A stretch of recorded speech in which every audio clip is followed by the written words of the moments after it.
Welcome to another podcast episode. In previous episodes, we discussed why demography and skills shortages have become central economic factors of our time, and how differently countries around the world are dealing with these challenges. Today, we bring these insights together. What do these developments mean in practical terms for companies and investors? And above all, what should organizations do now? Before we move on to concrete measures, from your perspective, what are the key takeaways from our previous discussions? The most important insight is this: demography is structural. It is not a short-term trend, but a long-term framework condition. Skills shortages are here to stay. In many countries, the working age population is no longer growing and is already shrinking. Migration can help, but it is not automatic. It requires functioning visa systems, recognition of qualifications, and integration into labor markets. Automation and AI are therefore no longer optional innovations, but necessary responses to structural scarcity. Companies that accept this reality gain room to maneuver. Those that ignore it lose that flexibility. In Germany, this creates an apparent contradiction. On the one hand, we talk about acute skills shortages. On the other hand, qualified employees are being laid off in industries such as automotive manufacturing, often with university degrees and 10 or more years of professional experience. Many have been looking for new roles for months or even years. What is happening here? At present, we do not have a general shortage of qualified people, but rather a mismatch between existing qualifications and new requirements. Jobs are being cut where business models are under structural pressure or where technological change is shifting value creation. The automotive industry is a clear example. At the same time, new requirements are emerging: software and IT capabilities, data analysis, automation and systems, understanding and process and project management in new technological environments. The issue is not a lack of capability, but a lack of alignment between existing skills and future needs. So people are available, but they do not fit the open roles. Exactly. The labor market is highly segmented. Many highly qualified professionals have experience rooted in structures that will grow less in the future. At the same time, companies are looking for people who can operate immediately in technology-driven environments. This is not individual failure, but a structural transformation challenge. That also suggests an opportunity.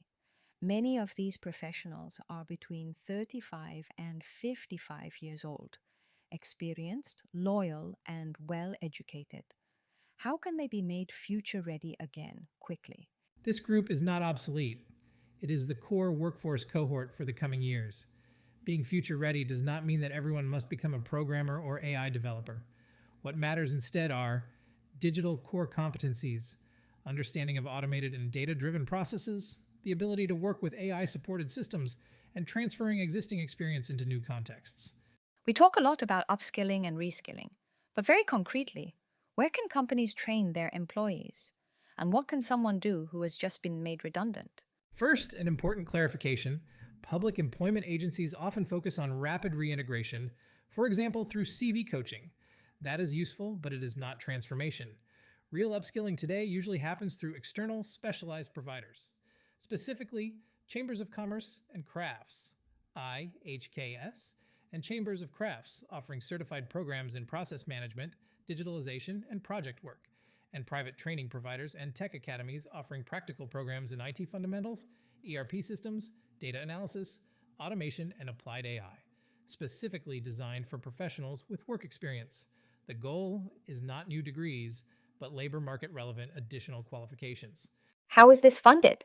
Very concretely through training vouchers issued by the Federal Employment Agency or job centers, often covering 100% of the costs, the Qualification Opportunities Act supporting companies that upskill their employees, and depending on the federal, state, additional regional, or EU funding programs. Without funding, such programs typically cost a mid-four-figure amount. With funding, they are often free of charge for participants. What would be the concrete next steps for a displaced professional? Very pragmatically: 1. Review personal experience for transferable skills, processes, projects, organizational knowledge. 2. Define a target role, for example, as an interface between business functions and IT. 3. Choose practical training, not long retraining programs, but courses lasting 3 to 6 months. 4. Actively apply for funding. 5. Communicate the new profile clearly, not retrained, but transformed. A business graduate or someone from the automotive industry can, in this way, become highly attractive again for sectors such as industry, logistics, or energy within just a few months. How does this fit into the broader demographic picture? Very directly. Given demographic trends, we cannot afford to leave capable and motivated people outside the labor market for years. Or, put simply, Germany does not have a talent problem, Germany has a transformation challenge. What should companies and investors do now? Prioritize automation. Deploy AI strategically, align location and talent strategies, make targeted use of funding instruments, and design processes to be scalable. Future growth must no longer automatically mean proportional headcount growth. What is your key closing message? Those who ignore demography risk long term competitiveness. The question is not whether labor markets will change, but how well prepared organizations are. Companies that act now gain stability, productivity, and investment capacity. Thank you for the conversation and thank you for listening. If you would like to explore the impact of demography, skills shortages, and automation in more depth, the Haberlander GmbH is happy to support companies and investors as an advisor or as a speaker. A detailed white paper with a 2026 outlook will be published shortly. Further information can be found at www.haberlander-gmbh.de.